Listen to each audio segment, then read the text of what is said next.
শরীফে যাচ্ছে, মুসাফা করছে, পালাচ্ছে। এখানে এখানে আমার দলি যেতে আবার যাই না, আমার দলি যে যাই না। কেন যাসনি রে বাবা? বলছে সিবিআই ছাড়া আছে, আইবি ছাড়া আছে, গাড়িতে একটা চট ছেড়ে দিয়েছে, কোথায় যাই দেখবি, সব জায়গায় যাই, যা আব্বাসের কাছে যেন না যাই। প্রথম বলেছিল ফুরফুরাতেই যাওয়া হবে না, কি বলেছিল? যাওয়া হবে না, কিন্তু ফুরফুরায় কিছু কিছু তো আছে এদেরই, তারা তো ফোন করে বলে যায় সব বন্ধ করছিস কেন, আমাদের কি হবে? তাহলে বুঝতে পারছেন না, সব বন্ধ করে দিলে আমাদের কি হবে? ওর কথা বাদ, ওর কাছে নাই যে দিবিনি দিবিনি দিবিনি, আমরা তো তোদের দিকে, আমাদের কি সমস্যা হলো? দেখছি তাহলে কি করা যায়, প্ল্যান মাথায় ঢুকে গেছে। কি গাড়ি পিছু একটা করে সিবিআই ছেড়ে দিয়েছে, পিছু পিছু ঘুরবি, কোথায় যাই দেখবি।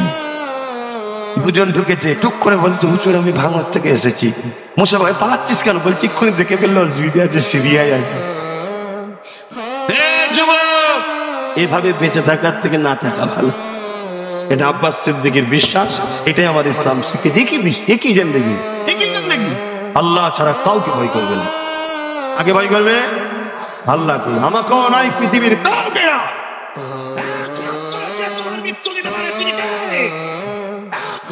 তোমার জন্য ভালো মন্দের ফায়সালা যিনি করতে পারে তিনি কে? যদি তোমার আল্লাহ ভালো দেয়, ভালোর পিছনে পরীক্ষা আছে। যদি আল্লাহ তোমাকে জালিম হুকুমতের কাছে অত্যাচারিত করে জেল খাটিয়ে তোমাকে বিনিময়ে জান্নাত দিতে চায়, এটাও তোমাকে রাজি হওয়া দরকার আছে, ঠিক না? মনে রেখে দিও, ইমামে আজম কেও জেল খাটতে হয়েছে। ইমামে আজম কি ফতোয়া চেঞ্জ করে দিয়েছিল? যদি ভালোবাসো যাবে, দুনিয়াকে ভয় করে নয়, বুক খুলিয়ে যাবে। ভাইয়ের কাছে এসেছি, নবীর গোলামের কাছে এসেছি, নবী বংশের সন্তানের সঙ্গে দেখা করতে এসেছি। হ্যাঁ আলহামদুলিল্লাহ, অহংকার না, আম্মা বিনিআমাতি রাব্বিকা ফাহাদ্দিস। আমার দাদু জুলফিকার সিদ্দিকী, আমার দাদুর আব্বা পীর আল্লামা শাহ সুফি মুসাদ্দিদুজ্জামান আবু বকর সিদ্দিক আল কুরাইশি, ইনি সিদ্দিকী আকবরের খুন আর আমার নবীর খানদানের সন্তান। জোরে বলুন সুবহানাল্লাহ। কথা বুঝে আসছে? আর একদিক দিয়ে ইনি হযরতে মাওলা আলী হুজুরের সন্তান, বংশের সন্তান। জোরে বলুন সুবহানাল্লাহ। আল্লাহ নবী যখন আল্লাহ দাসত্বে সিজদায় পড়ে যেত, তারা সঙ্গে সঙ্গে 50 বার ভুঁড়িগুলোকে নিয়ে আল্লাহ নবীর পিঠের উপরে চাপিয়ে দিত।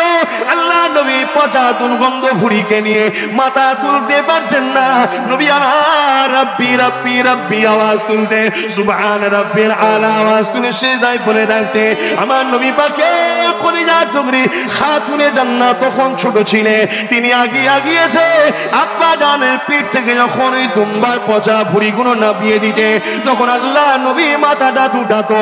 এ যুবকেরা হকের পক্ষে থাকাইতে, আমার নবীর ওপরে যদি জুলুম হতে পারে আমার উপরে হবে না, এ আশা করাটা তো আমার পিতা হবে, তোমাদের উপরে হবে না, এ আশা করাটা তো পিতা হবে। তবে মনে রাখবে, তুমি নিজেকে তোমার আল্লাহর কাছে লুকাতে পারবে না।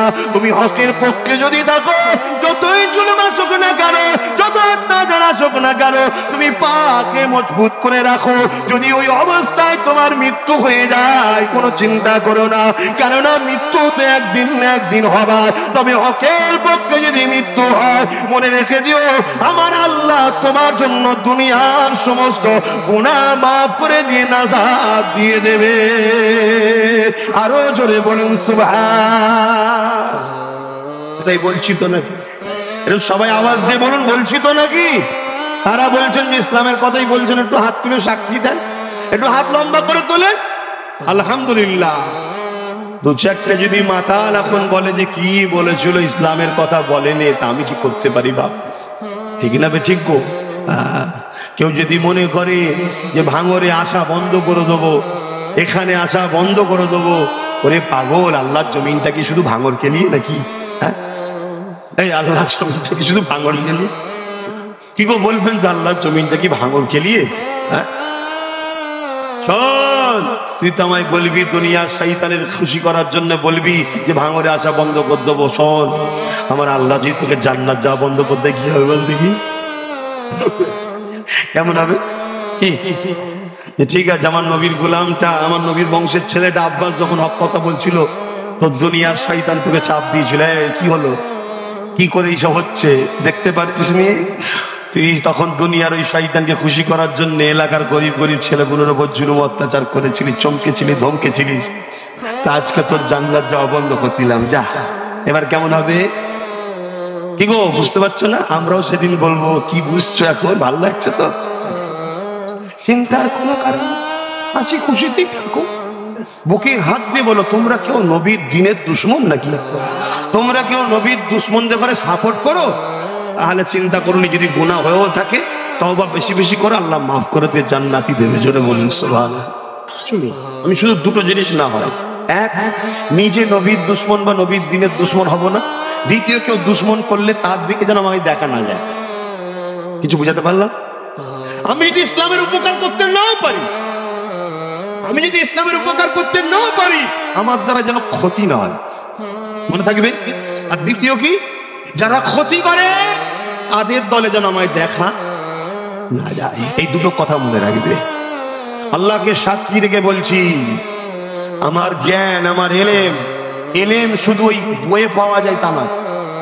তুমি এটা শুনে রেখে দাও, এলেম শুধু ওই বইয়ে পাওয়া যায়, পড়লেই শুধু হয়ে যাবে তা নয়। কিছু আল্লাহ পাক, কিছু তার পক্ষ থেকে স্পেশাল রেখে দেওয়া হয়, বেশি আর বলা যাবে না। তো নবী পাককে যদি তুমি ধরে রাখতে পারো, তো নবী পাককে ধরবে কি করে? অর্থাৎ নবীর ওয়ারিস যারা, আল উলামা ওয়ারাসাতুল আম্বিয়া, যারা নবীর পক্ষে তোমাদেরকে ডাকে, নবীর পক্ষে ডাকে, তাদেরকেও যদি ধরে রাখতে পারো, মনে রেখে দিও তাদের সাথেই তোমরা জান্নাত চলে যাবে। যারা বলুন কত দয়ালু জানো আমার আল্লাহ, কত দয়ালু জানো। আমি এটা বলবো, কিয়ামতের দিন তো সব গরিবদের বাজার চলবে। যারা গরিব, কিয়ামতের দিনে তাদের বাজার চলবে। সেখানে যা বলবে আল্লাহ গরিবরা, আল্লাহ সেটাই কবুল করবে। যারা বলুন সুবহানাল্লাহ। এমনকি ফেরেশতারা কিছু কিছু গরিবকে বলবে, তোমরা ওই দিকে যেও না, এই দিক থেকে জান্নাত চলে যাও। কেন? তোমরা যদি ওই দিকে যাও, ধরুন আমি একটা গরিব, আমিও গরিব, বোঝাবার জন্য বলছি, একটা কাউকে হয়তো কিছু কাপড় দিয়েছি, আমি ধরা পড়ে গেছি। আর গরিব তো কিয়ামতের দিন নাজাত পাবে, তাকে তো আল্লাহ সাহায্য করবে, ছাড়বে।